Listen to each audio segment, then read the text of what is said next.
안녕하세요. 땅 따라다니는 공인중개사 정승호입니다. 오늘은 전세 계약자가 반드시 알아야 할 사항에 대해서 정리해 보았는데요.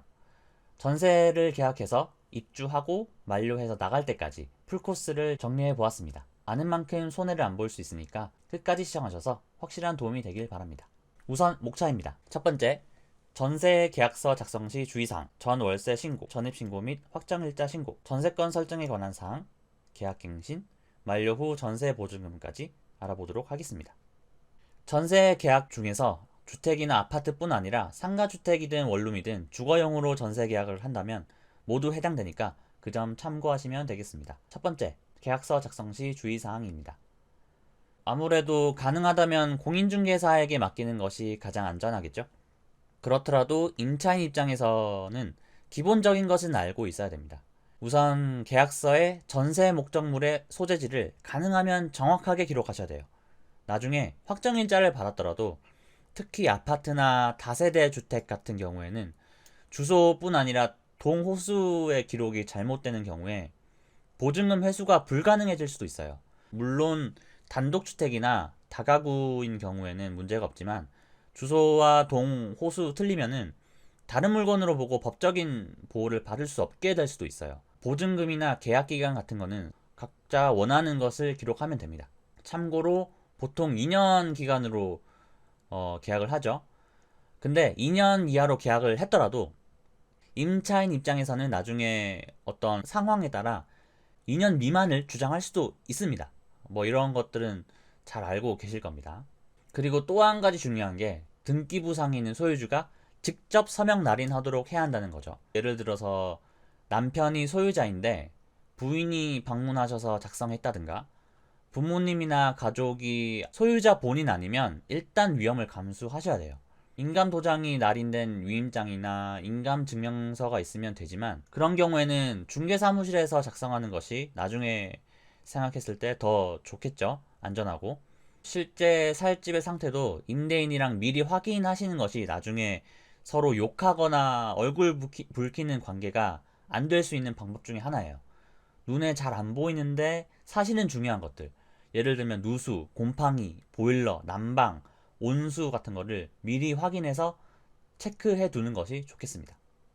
전 월세 신고에 관한 사항인데요. 이거는 사실 임차인보다는 임대인한테 좀 더 중요한 내용입니다. 2021년 6월 1일부터 전 월세 신고가 의무화됐죠. 서울특별시, 광역시, 기타시 대부분에서 전세 계약을 하는 경우 거의 다 해당이 되고요.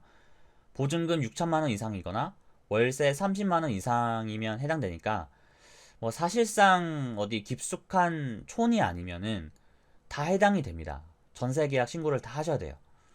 월세든 전세든 신고를 다 하셔야 되는데 신고 관청에 가서 직접 신고를 할 수도 있고요.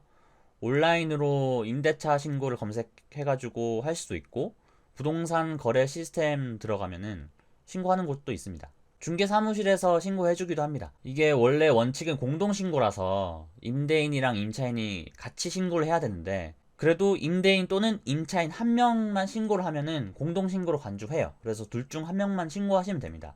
근데 사실 이게 보시면은 미신고 또는 거짓신고 시 100만 원 이하 과태료 이렇게 돼 있는데 과태료를 임대인한테 물어요. 그래서 임차인은 사실 상관이 없어요.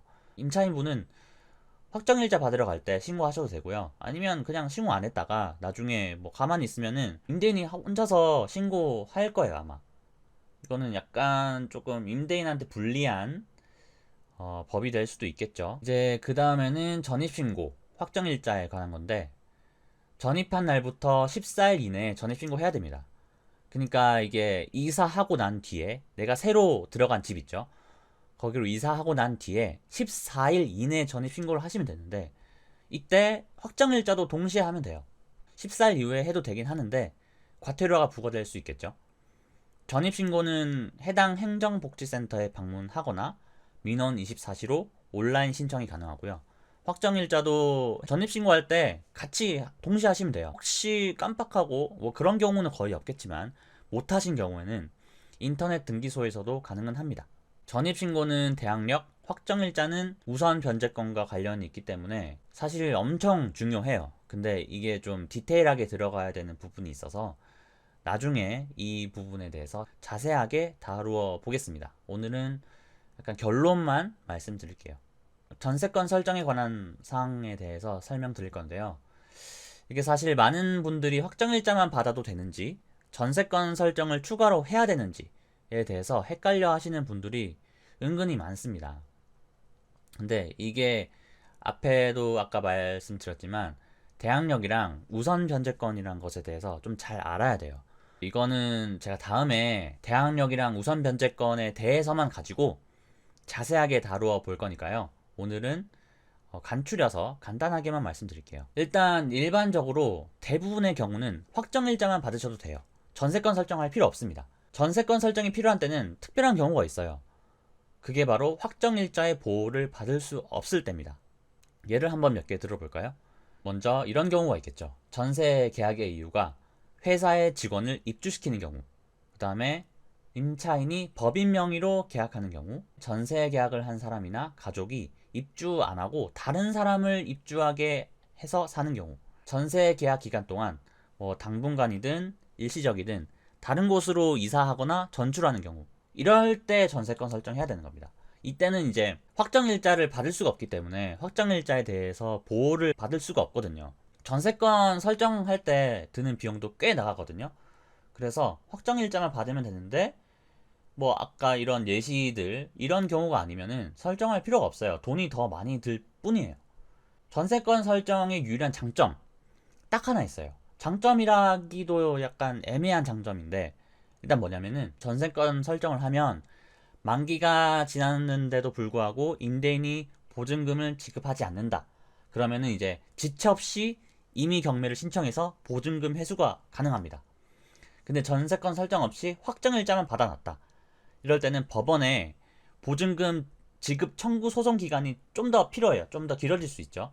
강제 경매까지 신청해서 이제 보증금 회수가 조금 더 늦어질 수도 있다는 약간 단점이 있는데 다른 거는 큰 차이 없어요. 근데 이게 사실 꼭 보증금 회수를 더 빨리 받는다고 해서 좋은 게 아니거든요.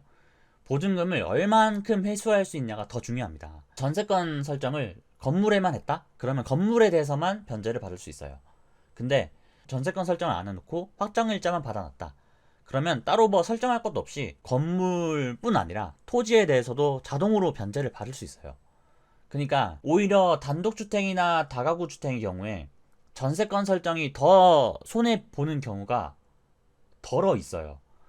그래서 이런 경우에는 뭐 굳이 전세권 설정을 하겠다 그러면은 건물이랑 토지에 각각 전부 다 들어야 됩니다. 전부 다 들어야 돼요. 전부 다 안 들어 놓으면은 확정일자만 받아 놓은 경우보다 오히려 손해보는 경우가 생길 수 있어요. 그리고 또 전세권 설정하려면 이렇게 건물이랑 토지에 각각 설정을 해야 되기 때문에 설정 비용도 더 많이 필요하겠죠. 근데 확정일자만 받아 놓으면 자동으로 토지에 대해서도 변제를 받을 수 있으니까 아까 말씀드린 특별한 경우가 아니면은 전세권 설정을 할 필요가 없어요. 근데 만약에 전세권 설정을 하러 간다? 전세권 설정을 했다고 해서 확정일자를 안 받아도 된다? 그건 또 아니에요. 확정일자를 그래도 받아야 됩니다. 그러니까 예를 들어서 경매를 넘어갈 때 내가 설정된 금액의 전액을 아직 회수를 못 했는데도 전세권이 말소돼 버리면 그냥 끝이에요. 거기서 끝입니다.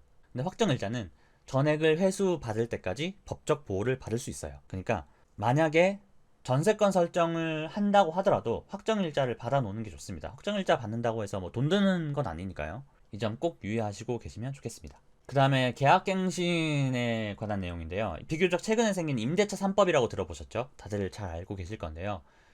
사회적 약자인 임차인을 보호하는 차원에서 생긴 법이죠. 혹시 모르시는 분들이 많으실 것 같아서 이거는 조금 간단하게 설명하고 넘어가겠습니다. 계약갱신 청구권을 행사할 수 있죠. 이게 뭐냐면 뭐 일종의 일회용 쿠폰이라고 생각하시면은 편할 거예요. 전세 계약이 만료되기 6개월 전부터 2개월 전 사이에 임차인이 계약갱신 의사를 밝힌다면 임대인은 정당한 사유 없이는 거절하지 못합니다.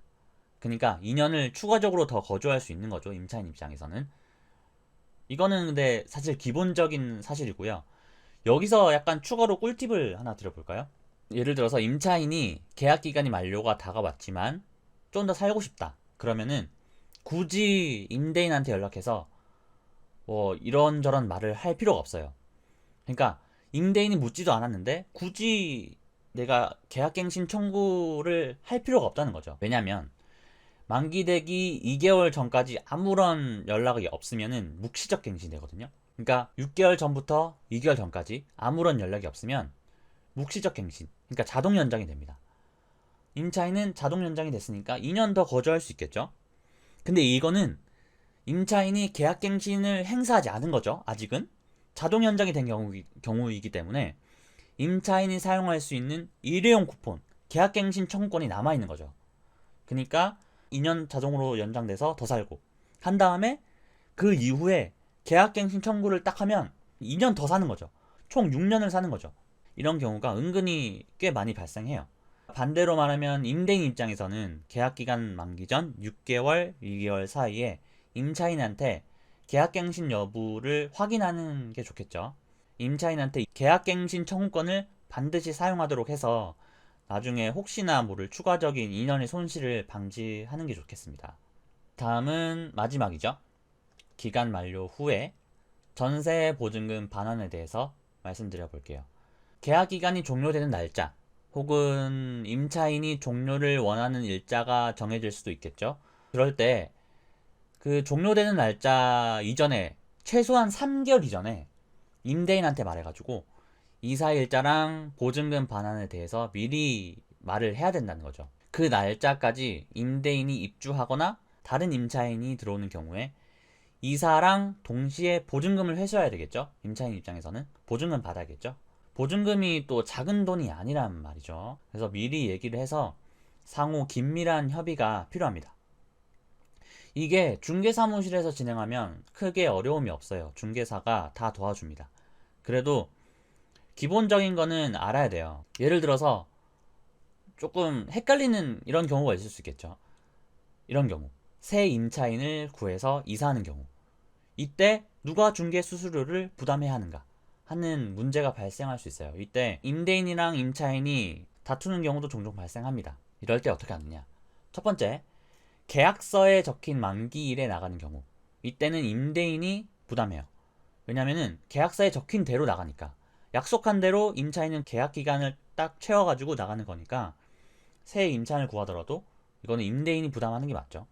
두 번째, 계약 기간 이전에 나가는 경우 이거는 첫 번째랑 반대되는 경우죠.